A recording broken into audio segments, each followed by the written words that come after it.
Ladies and gentlemen, boys and girls, children of all ages, welcome to another episode of the most offensive podcast ever. I'm Slimmy V, and today I am going to be talking about when wokeism affects the woke. That's right, when wokeism affects the woke.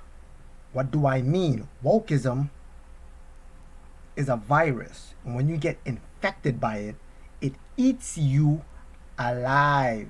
That's right, Rachel Nichols, one of ESPN face of sports of NBA, where she talks about the sports, she talks about the game, she hosts the playoffs, she hosts the finals, and now she has been an advocate for BLM. She has been an advocate for social justice. Okay, she has advocated for blacks to be at the forefront. Okay, but the only problem is not at her expense. See, this is why I always say you gotta look at these liberals, these white liberals, whom Malcolm X has spoken so much about. They will act like they about it, but they won't really be about it. They would act like they for the black cause, but they won't really be for the black cause. They all for using black people to prop them up, and then that's it. For example, you will see these white liberal politicians, you will only see and hear them fight for your cause during the season when they want your vote. That's right. It's called election time, right? But after they get elected, they go away. You don't hear from them, okay? So these are the white liberals that Malcolm X was talking about. So now it has infected one called Rachel Nicole, okay? She advocates for it. But when it comes to her door, she's not there to answer. She's there leaving the person outside the door hanging. Like, nobody home. Don't come here this way. What am I talking about? What I got the little videotape or no sound bite of her talking about ESPN replacing her with Maria Taylor. Okay? A younger, black, pretty version of her, of what she will do. Okay, now, along, I'm saying this about Rachel Nicole. I'm not saying that she's racist. I'm not saying any of that. All I'm saying is we got these people that will, and I'm talking about like more of the white liberals, right? Let's talk about more of the white liberals. They would come and act as if like, yo, oh my God, I can't believe that you didn't get this job. That's messed up. You know, I'm gonna fight for your right. I'm gonna fight for your right. Don't worry about it. I'm for the cause. Black lives propelling itself, being better than who you were. I'm tired of you guys being oppressed. I'm here to fight for you. How about you give me your job, Rach? If you so much think that I'm oppressed because of the white people, how about you step down and give me your job? But see, they'll never do that. Because see, it's not really about oppression. It's about really just fighting for your spot. If if Maria Taylor really belongs there, then she'll be there. Right? But ESPN has gone full woke, okay, during the NBA bubble last year when they had say her name on the back, Black Lives Matter on the jerseys. They had Black Lives Matter splattered all over the NBA court, right? Those are like virtue signaling. What does that really do for you when you have a $1 billion corporation that's back in? What does it do? A statue, written words on a jersey, it does nothing. It doesn't really help. And this, again, is what Malcolm X was talking about. Now, let me play the clip of Rachel Nicole. Okay? I mean, look, I'm not about this life, right? They recorded her off the cuff and they released it. And Maria Taylor, who has been doing basketball and football, not as much as Rachel Nichols, her contract is up. So this being released at this time says a lot. See, Rachel Nichols is not wrong in them putting a black face to act like they really care about blacks.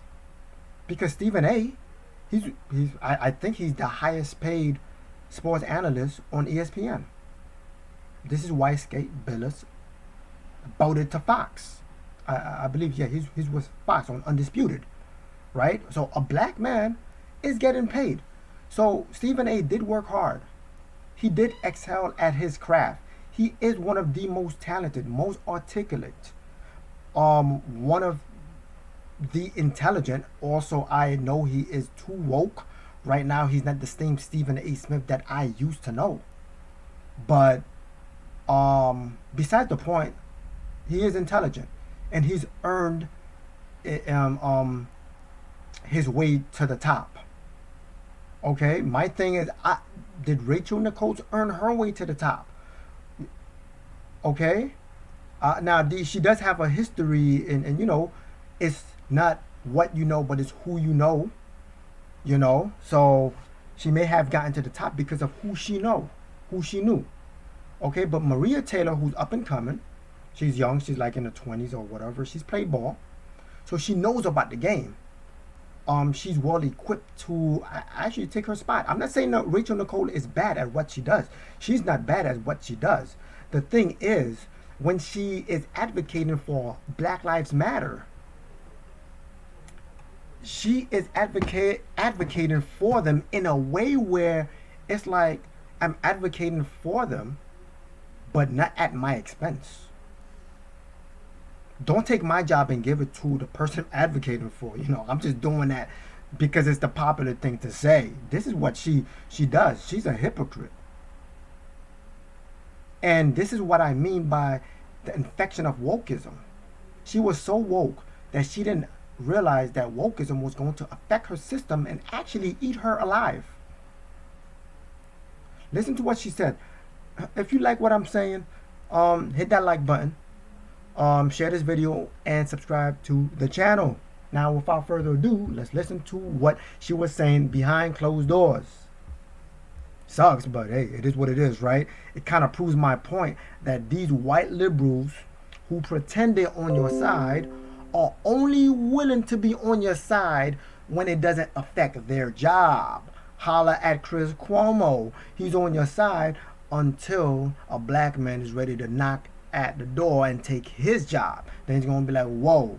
At least Max Kellerman, who co-hosts on First Take with Stephen A. Smith, admitted, I am not giving up my white privilege. You know, I'll fight for you, but if it comes knocking on my door, I ain't gonna give this up. At least he admitted. Props to him. It's woke ass. Anyway. He said to me, hey, instead of hosting the NBA Finals, why don't you do Doris' silent reporter job for the NBA Finals? Because guess what that would clear the way for? That would clear the way for Maria Taylor to take over Rachel Nichols' job full time. That's what that would clear, you know, her to do it full time. Keep listening. For Maria to do the hosting. Yeah. So I have declined. So she declined. She's all for the movement until it comes to her door. This is no way indicating, or I'm not taking this as her being racist or anything like that. Okay? I don't know what their next move is, but they are feeling pressure because of all of that. And I'm trying to figure out, like, how to just, my thing is that, I wish Maria Taylor all the success in the world. She covers football, she covers basketball. If you need to give her more things to do because you're feeling pressure about your crappy one-time record on diversity. This whole record on diversity that ESPN is trying to uphold is like, look, there's plenty of talented black people. We do not need to, let's just put black people there to show that we are diversified or that we have blacks here. Don't do it. Do it really on their character, on their merits. So all this stuff and it's happening. It's happening. So what Richard Nichols is saying is not all like fake. It's not all bad. She's saying some stuff that like, yo, ESPN should be canceled because of all of this. By the way, I myself, know personally from the female side of it, go for it. Just, find it somewhere else. From the crappy Listen to what she said. She does not want her to take her job. So she's like saying, do it, but not on, don't take me out of it, right? Listen. University, which by the way, I myself, know personally from the female side of it, go for it. Just, find it somewhere else. Find it somewhere else. But don't find it with me. Don't remove me and then replace me with Maria Taylor. Don't do that. Okay? So, look, Rachel Nichols is looking really horrible. She's looking bad. Okay? She is an example of when wokeism affects the woke. Okay? Listen to this. An example real quick. Her talking to Big Perks and Jefferson. At the beginning, I felt like it did really matter to put names on the back of the jerseys and to have a signage on the court, especially with Black Lives Matter, because you really had so many people in this country who wouldn't even say that sentence. And so the idea that the NBA stood up and said, Black Lives Matter. We are putting the weight of this billion-dollar business behind this. We believe in this. We believe in our players. That was important. It's not just a slogan. It is actually representing something. It was important until it comes to your door. But there is a point after you have made that, after you have said to everyone, Black Lives Matter, after you have put the weight of your business behind it, that you then have to do things that are more consequential and meaningful, more tangible. More tangible? Like what? Black Lives Matter. Let's replace this white woman, Rachel Nichols, with Maria Taylor. There you go. How much concrete can you get? Woke. When the woke eat themselves, there won't be no one left awake. So I am very much, and Perk, you and I have always been on the same page on this. I am very interested to see what the NBA's ownership groups do, because they are the ones with the political influence and the money. You are talking about some of the richest people in this country, and they have the power to affect change in the way that even individual millionaire players don't have. Woo! Wow. Really? Okay. Look, I'm not going to say any more about this, but I am going to end with this, okay? I'm going to end with this because that's all I've got to say. She wants tangible. She wants something she can feel. Well, give your job to you. You are so woke. Give it up. Give it up. Okay? Peace. Rachel Nichols. Peace out. Anyway, let me leave you with this. My man Malcolm X. Okay? And of course, as I end the show, I'd like to say, if you're not offended, you probably wasn't watching or listening. Okay, but you're going to get offended when you hear my man Malcolm X say this.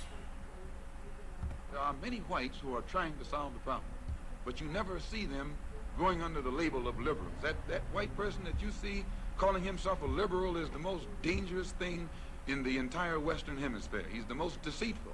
He's like a fox. And a fox is always more dangerous in the forest than the wolf. You can see the wolf coming. You know what he's up to.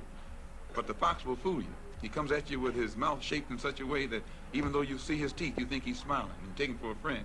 But Malcolm X got what was coming. He got what he asked for this time. So love me, love me, love me. I'm a liberal. You're a liberal. Anyway, I'm Slimmy V, and this is the most offensive podcast ever. God bless, stress less, and let Yahweh give you rest. I'm out.